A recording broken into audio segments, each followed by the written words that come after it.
ಸಾಮಾನ್ಯ ಸಮಯದಲ್ಲಿ ಪ್ರತಿನಿತ್ಯ ದೇಶದಲ್ಲಿ 900 ಮೆಟ್ರಿಕ್ ಟನ್ ದ್ರವೀಕೃತ ವೈದ್ಯಕೀಯ ಆಮ್ಲಜನಕ ಉತ್ಪಾದನೆಯಾಗುತ್ತಿತ್ತು. ಆದರೆ ಕೋವಿಡ್ ಕಾಲದಲ್ಲಿ ಅದರ ಬೇಡಿಕೆ ಹೆಚ್ಚಾದಾಗ ಸರ್ಕಾರ ವೈದ್ಯಕೀಯ ಆಮ್ಲಜನಕ ಉತ್ಪಾದನೆಯನ್ನು 10 ಪಟ್ಟು ಹೆಚ್ಚಿಸಿತು ಎಂದು ಪ್ರಧಾನಿ ನರೇಂದ್ರ ಮೋದಿ ಹೇಳಿದ್ದಾರೆ.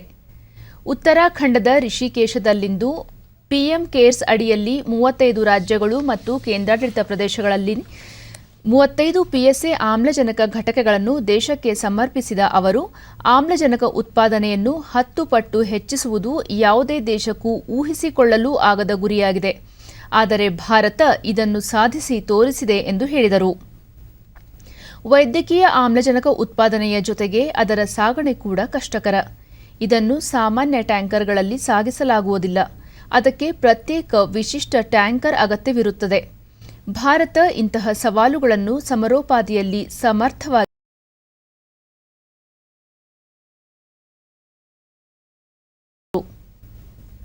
ಇಂದು ಪಿಎಂ ಕೇರ್ಸ್ ಅಡಿಯಲ್ಲಿ ಲೋಕಾರ್ಪಣೆ ಮಾಡಲಾಗಿರುವ 35 ಪಿಎಸ್ಎ ಆಮ್ಲಜನಕ ಘಟಕಗಳು ದೇಶದ ಭವಿಷ್ಯದ ಆಮ್ಲಜನಕ ಅಗತ್ಯ ಪೂರೈಸಲಿದೆ. ಇಂದು ದೇಶದ ಎಲ್ಲ ಜಿಲ್ಲೆಗಳು ಪಿಎಂ ಕೇರ್ಸ್ ಸಹಯೋಗದಡಿ ಆಮ್ಲಜನಕ ಉತ್ಪಾದನಾ ಜಾಲ ಸೇರಿವೆ ಎಂದರು. 100 ವರ್ಷಗಳ ಬಳಿಕ ಎದುರಾದ ಭೀಕರ ಸಾಂಕ್ರಾಮಿಕವನ್ನು ಭಾರತ ಎದುರಿಸಿದ ರೀತಿಯನ್ನು ಇಡೀ ವಿಶ್ವ ನಿಬ್ಬೆರಗಾಗಿ ನೋಡುತ್ತಿದೆ. ಇಷ್ಟು ಅಲ್ಪಾವಧಿಯಲ್ಲಿ ಭಾರತ ಲಸಿಕೆ ಸಂಶೋಧಿಸಿದ್ದು ದೇಶದ ಸಾಮರ್ಥ್ಯಕ್ಕೆ ಹಿಡಿದ ಕನ್ನಡಿಯಾಗಿದೆ. ಕೋವಿಡ್ ಭಾರತಕ್ಕೆ ಬಂದಾಗ ಕೇವಲ ಒಂದೇ ಒಂದು ಪರೀಕ್ಷಾ ಕೇಂದ್ರವಿತ್ತು. ಇಂದು 3000 ಪರೀಕ್ಷಾ ಪ್ರಯೋಗಾಲಯ ಜಾಲ ರೂಪಿಸಲಾಗಿದೆ ಎಂದರು. भविष्य में कोरोना से लड़ाई के लिए हमारी तैयारी और पुख्ता हो, इसके लिए देश भर में पीएसए ऑक्सीजन प्लांट का नेटवर्क तैयार हो रहा है. बीते कुछ महीनों में पीएम केयर द्वारा स्वीकृत 1150 से अधिक ऑक्सीजन प्लांट्स काम करना शुरू कर चुके हैं. शक्ति ಕೋವಿಡ್ ನಿಗ್ರಹ ಲಸಿಕೆ ನೀಡಿಕೆಯಲ್ಲಿ ಭಾರತ ಈವರೆಗೆ 93 ಕೋಟಿ ಡೋಸ್ ಗಡಿ ದಾಟಿದ್ದು, ಶೀಘ್ರವೇ ದೇಶ 100 ಕೋಟಿಯ ಲಕ್ಷ್ಯವನ್ನು ದಾಟಲಿದೆ. ಇದು ಭಾರತೀಯರೆಲ್ಲರಿಗೂ ಹೆಮ್ಮೆಯ ಸಂಗತಿ ಎಂದರು. ಕೋವಿನ್ ವೇದಿಕೆ ಲಸಿಕೆ ಹೇಗೆ ನೀಡಬೇಕು ಎಂಬ ಬಗ್ಗೆ ಇಡೀ ಜಗತ್ತಿಗೆ ಮಾರ್ಗದರ್ಶನ ಮಾಡಿದೆ ಎಂದರು. ಇವತ್ತಿಗೆ ಸರಿಯಾಗಿ 20 ವರ್ಷಗಳ ಹಿಂದೆ ಗುಜರಾತ್ ಮುಖ್ಯಮಂತ್ರಿಯಾಗಿ ಆಡಳಿತದ ಚುಕ್ಕಾಣಿ ಹಿಡಿದು ಜನಸೇವೆ ಮಾಡಲು ತಮಗೆ ಅವಕಾಶ ಲಭಿಸಿತ್ತು. ಜನಾಶೀರ್ವಾದದ ಫಲವಾಗಿ ಪ್ರಧಾನಮಂತ್ರಿಯಾಗುತ್ತೇನೆ ಎಂಬ ಕಲ್ಪನೆ ತಮಗಿರಲಿಲ್ಲ ಎಂದು ಹೇಳಿದರು. ಇಂದಿನಿಂದ ನವರಾತ್ರಿ ಆರಂಭವಾಗಿದ್ದು ಶೈಲಪುತ್ರಿಯ ಪೂಜೆ ಮಾಡಲಾಗುತ್ತಿದೆ.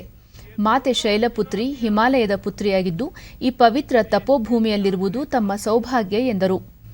ಟೋಕಿಯೋ ಒಲಿಂಪಿಕ್ಸ್ನಲ್ಲಿ ಕೂಡ ತಮ್ಮ ಪ್ರತಿಭೆ ಮೆರೆದು ರಾಷ್ಟ್ರಧ್ವಜ ಎತ್ತಿ ಹಿಡಿದ ಉತ್ತರಾಖಂಡದ ಕ್ರೀಡಾಪಟುಗಳನ್ನು ಶ್ಲಾಘಿಸಿದರು.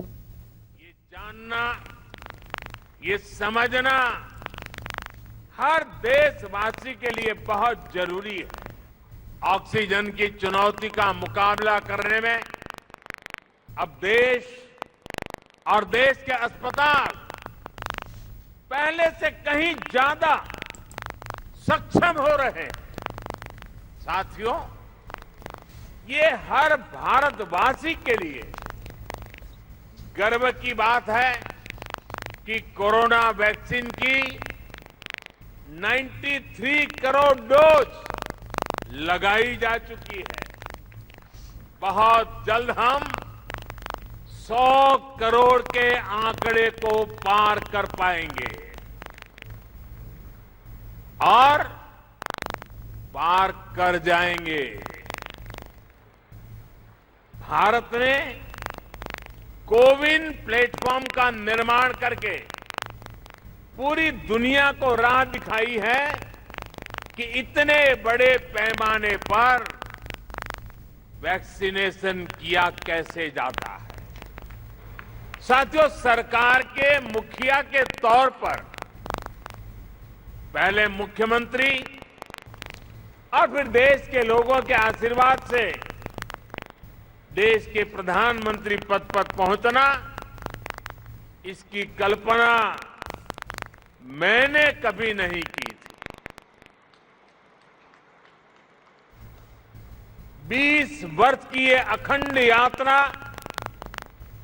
आज अपने 21वें वर्ष में प्रवेश कर रही है और ऐसे महत्वपूर्ण वर्ष में जिस धरती ने मुझे निरंतर अपना स्नेह दिया है, अपनत्व दिया है, वहां आना मैं अपना बहुत बड़ा सौभाग्य समझता हूं। हिमालय की ये तपोभूमि जो तप और त्याग का मार्ग दिखाती है, उस भूमि पर आकर कोटि कोटि देशवासियों की सेवा का मेरा संकल्प और दृढ़ हुआ है और मजबूत हुआ है। आज से नवरात्र का पावन पर्व भी शुरू हो रहा है। आज प्रथम दिन मां शैलपुत्री की पूजा होती है। मां शैलपुत्री हिमालय पुत्री है और आज के दिन मेरा यहां होना, यहां आकर इस मिट्टी को प्रणाम करना, हिमालय की इस पवित्र धरती को प्रणाम करना, इससे बड़ा जीवन में कौन सा धन्य भाव हो सकता है। ಇದಕ್ಕೂ ಮುನ್ನ ಕೇಂದ್ರ ಆರೋಗ್ಯ ಮತ್ತು ಕುಟುಂಬ ಕಲ್ಯಾಣ ಖಾತೆ ಸಚಿವ ಮನ್ಸುಖ್ ಮಾಂಡವೀಯ ಜಾಗತಿಕ ಸಾಂಕ್ರಾಮಿಕ ಕೋವಿಡ್ ವಿರುದ್ಧದ ಹೋರಾಟಕ್ಕೆ ಲಸಿಕೆ ಅತ್ಯಂತ ಮುಖ್ಯವಾಗಿದ್ದು, ಪ್ರಧಾನಿಯವರು ಲಸಿಕೆ ಸಂಶೋಧನೆಗೆ ಒತ್ತು ನೀಡಿದರು, ದೇಶದ ವಿಜ್ಞಾನಿಗಳ ಬಗ್ಗೆ ನಂಬಿಕೆ ಇಟ್ಟು ಪ್ರೋತ್ಸಾಹಿಸಿದರು ಎಂದರು. ಈ ಹಿಂದೆ ರೋಟಾ ವೈರಾಣು, ಹೆಪಟೈಟಿಸ್, ರೆಬಿಸ್ ರೋಗಗಳಿಗೆ ವಿದೇಶಗಳಲ್ಲಿ ಸಂಶೋಧಿಸಲಾದ ಲಸಿಕೆಗಳು 10-15 ವರ್ಷಗಳ ಬಳಿಕ ಭಾರತಕ್ಕೆ ಬರುತ್ತಿತ್ತು. ಆದರೆ ಮೋದಿ ಅವರ ದೂರದರ್ಶಿತ್ವದೊಂದಿಗೆ ಲಸಿಕೆ ಸಂಶೋಧನೆ ಮತ್ತು ಅಭಿವೃದ್ಧಿಗೆ 900 ಕೋಟಿ ರೂಪಾಯಿ ಮುಡಿಪಾಗಿಟ್ಟರು. ಇದರ ಫಲವಾಗಿ ಇಂದು ವಿಶ್ವದಲ್ಲಿ ಲಸಿಕೆ ತಯಾರಾಗುವ ಹೊತ್ತಿಗೆ ದೇಶದಲ್ಲೂ ಲಸಿಕೆ ಸಿದ್ಧವಾಯಿತು. ಆತ್ಮನಿರ್ಭರವಾಗಿ ಭಾರತ ಉಚಿತವಾಗಿ ದೇಶದ ಎಲ್ಲ ಜನರಿಗೂ ಲಸಿಕೆ ನೀಡಲು ವಿಶ್ವದ ಅತಿದೊಡ್ಡ ಲಸಿಕಾ ಅಭಿಯಾನ ನಡೆಯುತ್ತಿದೆ ಎಂದರು. ಮೋದಿಯವರು ದೇಶದ ಔಷಧ ಕಂಪನಿಗಳ ಮೇಲೆ ನಂಬಿಕೆ ಇಟ್ಟರು, ಪ್ರೋತ್ಸಾಹ ನೀಡಿದರು, ಖುದ್ದು ಔಷಧ ತಯಾರಿಕಾ ಘಟಕಗಳಿಗೆ ಭೇಟಿ ನೀಡಿ ಉತ್ತೇಜಿಸಿದರು. ಇದರಿಂದಾಗಿ ಲಸಿಕೆ ದೇಶೀಯವಾಗಿ ಅಭಿವೃದ್ಧಿ ಹೊಂದಲು ಸಾಧ್ಯವಾಯಿತು. ಇದರೊಂದಿಗೆ ಪ್ರಧಾನಿ ವಸುಧೈವ ಕುಟುಂಬಕಂ ನೀತಿಯಂತೆ ಕೋವಿಡ್ ಕಾಣಿಸಿಕೊಂಡಾಗ ಇತರ ದೇಶಗಳಿಗೂ ಔಷಧದ ನೆರವು ನೀಡಿದರು ಎಂದರು. में बनी थी और भारत में 1970 में आई। ये परंपरा हिंदुस्तान में रही थी। एक सोच बदलती है और देश की जनशक्ति को पहचान के उसको उजागर करने की कोशिश होती है। इसका ये परिणाम है, देश में आज स्वनिर्मित वैक्सीन भी है। हमारे ही वैज्ञानिक, हमारे ही कंपनी ने वैक्सीन बना के आज देश में वैक्सीन लग रही है। कह रहे थे अभी कि विशेषज्ञ तरह तरह की आशंका जता रहे थे. ಉತ್ತರಾಖಂಡದ ಮುಖ್ಯಮಂತ್ರಿ ಪುಷ್ಕರ್ ಸಿಂಗ್ ಧಾಮೆ ಗುಜರಾತ್ ಮುಖ್ಯಮಂತ್ರಿ ಆದಾಗಿನಿಂದ 20 ವರ್ಷಗಳ ಆಡಳಿತ ಪೂರೈಸುತ್ತಿರುವ ಪ್ರಧಾನಿ ನರೇಂದ್ರ ಮೋದಿ ಅವರಿಗೆ ಅಭಿನಂದನೆ ಸಲ್ಲಿಸಿ ಭಾರತ ಇಂದು ಮತ್ತೆ ವಿಶ್ವಗುರುವಾಗುತ್ತಿದೆ ಎಂದರು.